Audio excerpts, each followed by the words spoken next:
안녕하세요. 치과하나 이태현 대표입니다.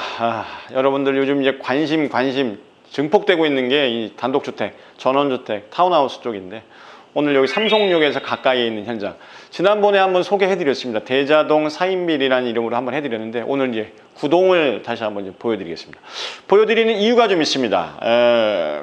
전원주택, 단독주택 관심은 많은데 의문부호가 따라붙죠. 과연 어떨까? 그러다 보니까 살아보고 괜찮으면 결정하고 싶다, 이런 분들이 좀 많으세요. 결국은 전세 있냐라는 문의가 굉장히 많으신데 전세 물건이 거의 없다라고 말씀을 드렸습니다만 여기는 전세가 가능합니다. 네, 지금 전세가 가능한 요 집 지금부터 이제 보도록 하시겠고, 미리 말씀드리겠습니다. 전세가 싸지 않습니다. 전세 6억 그 정도 감당하시면서 나는 한번 살아보고 괜찮으면 조금 더 구체적으로 플랜을 가동하겠다 하시는 분들이라면 한번 현장에서 직접 보시기를 추천드려 보겠습니다. 지난번 설명드린 거와 마찬가지입니다. 여기 계획관리 지역입니다. 40% 계획관리 지역이라는 거. 그래서 바닥에 요 땅 대지 면적이 70평이 넘어요. 73평인데 도로 집은 빼놓고 그렇게 40%가 나오다 보니까 요 평수대가 23에서 27 사이 정도 받고 얘기한다 그러면은 방이 나옵니다. 1층에 요즘 나오는 전원주택들이 거실하고 주방만 있고 위로 올려서 룸들이 있는데 얘는 1층에 방들이 있어요. 어르신들이 계시거나 연로하신 분들이 있거나 아니면 1층 쪽에다가 하는 게 편하신 분들은 여기다가 룸을 꾸미고 나머지 구분지어서 2층, 3층으로 사용하실 수 있는 공간 되겠습니다. 벙커용 주차장이 있고 제외하고 건물 연면적으로 보면 60평 정도. 근데 여러분들이 원하시는 그게 있어요. 요거 마당이라는 거. 단독주택인데 마당 없는 건 좀 싫다 이거야. 그럼 좀 떨어지라고 서울에 좀 멀리 가시라고 그러면 그건 또 싫다 그렇다 그러면 삼성역에서 자차로 이용했을 때 10여 분 거리 내에 존재하면서도 이렇게 마당이 있고 바깥으로 보였을 때 쭉 그린벨트처럼 저는 녹색의 어울림이 있는 동네를 찾으신다 그러면 이쪽이 어떨까 싶습니다. 어떠십니까? 느낌 좋습니다. 9동에 이루어져 있는데 여러분들 관심 굉장히 많았던 데 맞습니다. 지금 전원주택, 단독주택 관심들이 증폭되다 보니까 분양가가 점점 올라가고 있습니다. 지금 멀지 않아서 요 인근에서도 여러분들 생각이 어떨지 모르겠습니다. 10억 선 돌파하는 건 뭐 시간 문제라고 저는 지금 보고 있는데 아직은 좀 저렴하게 나와 있는 주택들 혹은 전세 물량이니까 빠르게 현장에서 한번 보시기를 추천드려 보겠습니다. 좋아요. 이렇게 내려가면 지하철역가 있으니까 차곡차곡 저희는 모습을 한번 따져보도록 하겠습니다. 말씀드린 대로 여기는 거실하고 주방, 그 다음에 룸, 이런 구조로 1층이 이루어져 있습니다. 자세히 보셨는지 모르겠습니다만 1층하고 2층은 분리형이 아니고 오픈형입니다. 굉장히 높은데 위에서 내려다보는 모습으로 그건 제가 한번 보여드리겠고요. 주방이 굉장히 크진 않아요. 이런 디귿자 형태로 나와 있고 바깥쪽으로 식탁을 별도로 대기에는 좀 공간적인 부분이 협소합니다만 있을 거는 다 갖춰놨습니다. 강파 오븐부터 해서 이렇게 세척기 등등등등 잘 안 빠지게 들어가 있고 이런 식으로 맞바람 치는 구조의 거실면과 반대인 주방의 모습입니다. 옆쪽으로는 이제 다용도실, 다용도 공간으로 해서 안쪽에 넉넉하게 세탁실로 쓸 수 있고 요 들어오는 쪽 현관들도 넉넉하게 나와 있습니다. 수납할 수 있는 공간들까지도 충분히 또 이게 들어왔을 때 꺾여져 있으니까 뭐 배달이 온다든지 택배가 왔을 때도 굳이 안에 집 내부의 모습이 노출되거나 그러지는 않습니다. 전혀 걱정하지 마시고 사생활은 사생활대로 그다음에 마당 생활 하시면서 쓸 수 있는 그런 집입니다. 자, 뒤쪽으로는 재미있는 게 이제 공간이 두 개가 있죠. 왼편이 지금 이제 룸이고 여기는 이제 공용 욕실. 그러니까 아래에 욕실 두 개가 있습니다. 안방에 쓸 수 있는 욕실이 있고 공용 욕실이 있고 차례대로 한번 보시죠. 곳곳에 이런 느낌이죠. 창도 이제 파노라마 창으로 쭉 들어와 있어서 밖에 그냥 저 녹색들이 좀 보이고 있습니다. 조금 저렇게 창고 비슷한 모양들이 있는데 저는 물류기질 같은 건 이제 주거단지가 조성이 되면 쭉쭉 빠져나가니까 너무 저런 거에 신경 쓰지 않으셔도 될 것 같습니다. 갖춰진 모습들을 보고 계시고 안방 쪽으로 해서 쭉 샤워까지 할 수 있는 공간으로 해서 공간은 구성이 되어 있습니다. 크거나 넓거나 막 그러지 않아요. 어마무시하거나 그러지 않습니다. 여러분들 착각하시면 안 되는 게 단독주택 그러면 엄청나게 클 거라고 생각하시는데 그러지 않아요. 그리 크지 않아요. 자, 여기는 공용 욕실. 바깥쪽으로도 마찬가지로 환기창의 모습들이 있고 샤워할 수 있는 공간까지도 다 배치가 되어 있습니다. 외려 공간적으로 했을 때 넓은 거라든지 이런 걸 찾으신다 그러면은 다세대 주택이나 이런 데의 빌라죠. 빌라의 복층이나 이런 데 보시면 면적면에 있어서는 더 클 수도 있습니다. 그게 건축비가 더 절감되거든요. 이렇게 단독으로 뭐 하나 짓는다는 게 건축비의 부담이 있기 때문에 어마무시한 크기의 집을 보시기에는 쉽지는 않습니다. 자, 좀 전에 스쳐 지나가셨습니다만 당연히 뭐 별건 아닙니다. 이 계단이 이렇게 이제 완만하게 올라가고 계단이 있으면 옆에 꺾어지는 공간이 있다 보니까 그 옆에는 항상 다용도 공간이 있습니다.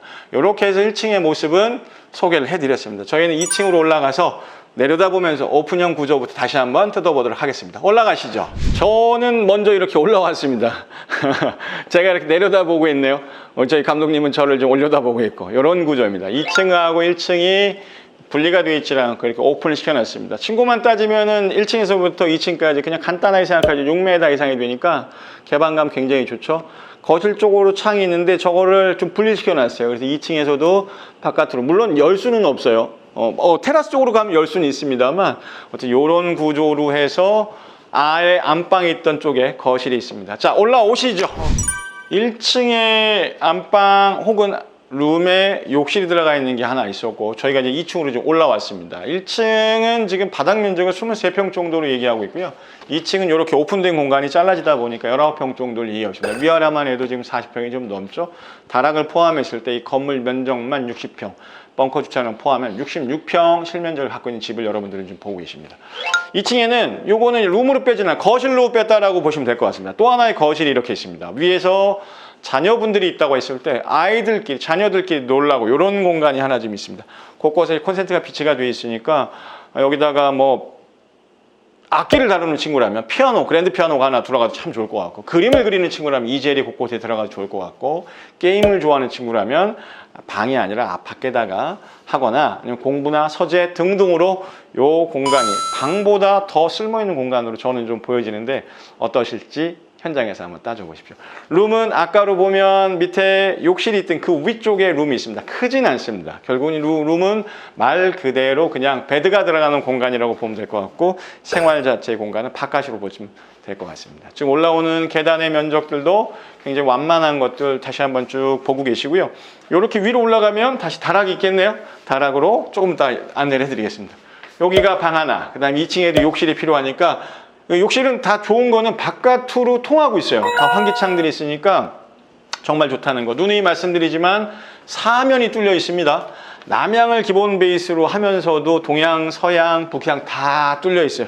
문 슬쩍슬쩍만 열어두면 실내 공기 쾌적한 거는 굳이 두말할 필요가 없은 그런 모습입니다. 이렇게 쭉 들어와 보시면 안쪽으로, 이쪽이 단지내를 좀 바라보는 쪽인데 들어와 있다는 거. 곳곳에 영상에서 보셨겠습니다만 룸마다는 다 시스템 에어컨들은 다 들어가 있습니다. 그리고 룸마다 보일러를 컨트롤할 수 있는 조절기는 다 들어가 있으니까 요즘 뭐 그런 것들은 기본으로 좀 들어가 있다고 보셔도 될 것 같습니다. 요거죠. 요렇게 들어가 있고, 요게 이제 복도가 되겠죠? 요렇게 복도를 따라 들어가면 또 하나의 이제 다용도 공간은 이쪽으로 펼쳐집니다. 이쪽으로 한번 와서 볼까요?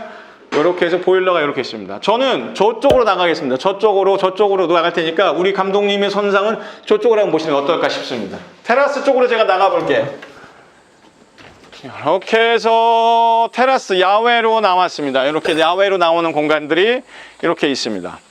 그러니까 1층에서는 마당으로 해서 바깥으로 통할 수 있는 공간이라고 그러면 2층에서는 또 나름대로 이쪽으로 해서 통할 수 있는 공간들이 이렇게 비치가 되어 있습니다. 사진으로 해서라도 영상을 첨부 제가 해드릴 거니까 쭉 한번 보시면 될 것 같아요. 이런 느낌으로 해서 2층은 자녀분들 내로 다용도 공간을 쓰면서 바깥으로 통할 수 있는 공간들. 이게 결국은 이제 자녀분들도 자녀분들이지만 애완동물 있는 분들한테는 굉장히 좋을 것 같아요. 밑으로도 해서 1층 나갈 수도 있고, 요 위에서도 바깥, 여기 다용도실 혹은 이쪽을 통해서 숨 쉴 수 있는 공간들을 좀 마련하고 있습니다. 자, 그냥 이어가지고 우리 다락까지 한번 올라가 볼까요? 다락은 다락답게. 다락이라는 개념이 이제 여유 공간, 서비스 공간이고 층고가 좀 낮아야 되는데 낮은 그 모습 그대로. 요 센터라인 쪽은 뭐 제 키하고 상관이 없습니다만 가면 갈수록 혹은 들어올 때 조금 낮아지죠. 그러니까 아무래도 이제 어린 자녀가 있는 분들의 효용성이 좀 있다고 보고, 그렇지 않은 분들 같은 경우는 이제 많이 구분해야 됩니다. 그렇다 치더라도 공간이 있으면 양쪽에 전부 다 지금 이제 짐을 적재할 수 있는 공간으로 좀 비치가 되어 있습니다. 쓸모에 쓸모를 더하고 있는 건 사실이니까 여러분들이 한 번 더 활용하시는데 도움됐으면 하는 바람입니다. 자, 이렇게 해서 1층부터 2층, 3층까지 쭉 보셨습니다. 제가 마당에서 아까 바깥의 모습을 저희가 내부에서 봤었는데 외부에서 한번 제가 보여드리면서 마무리를 하도록 하겠습니다. 내려오시죠. 마당의 모습 어떠십니까? 잔디가 이렇게 잘 자란 모습 그냥 보기만 해도 좀 좋고, 지금 저희 감독님 앉아있는 쪽은 이렇게 테라스를, 데크를 방부목을 시공을 해서 바베큐 파티라든지 할 수 있는 공간으로 들었고, 들어온 입구 쪽은 대리석재로서 마감이 되어 있습니다. 말씀드린 대로 내려가게 되면은 바로 벙커형 주차장은 첨부되어 있는 사진을 통해서 이제 확인을 좀 하도록 하시면 될 것 같습니다. 처마 밑에 앉아서 커피를 먹을 수 있는 공간, 오늘처럼 비가 오락가락 하는 날 같은 경우는 저 같으면 좀 옮겨 다닐 것 같아요. 아침에 일어나서는 저 처마 밑에서 한 잔 커피 한 잔 먹고 조금 생각할 거 있으면 이렇게 나와 잔디 밑에서 후두둑 떨어지는 소리 들으면 생상을 좀 할 것 같은 그런 주말의 아침입니다. 느낌이 어떠십니까? 좋습니다. 근데 문제가 되는 거는 여러분들이 지금 이 전원주택, 단독주택의 가격 변화에 대해서 너무 둔감하신 것 같아요. 관심이 증폭되고 있다는 얘기는 그만큼 계속해서 가격을 상승을 부추김질하고 있다는 것을 유출하셔야 됩니다. 올라가고 있는 가격대에 나중 가서 악소리 하지 마시고, 물건 있을 때 빠르게, 혹은 전세 한번 살아보자 했을 때, 그렇다면 요 물건을 전세 살면서 전원주택이 우리한테 맞는지를 다시 한번 따져보실 수 있는 좋은 기회 같습니다. 최장 4년까지 가능하다는 거 알고 계시잖아요. 편안하게 살다가 좋은데 또 털을 옮기셔도 될 것 같습니다. 자, 어떠십니까? 전원주택 매매 아닌 전세 가능한 물건, 저는 대자동에 나와 있습니다. 직관하였습니다. 여러분도 행복하십시오.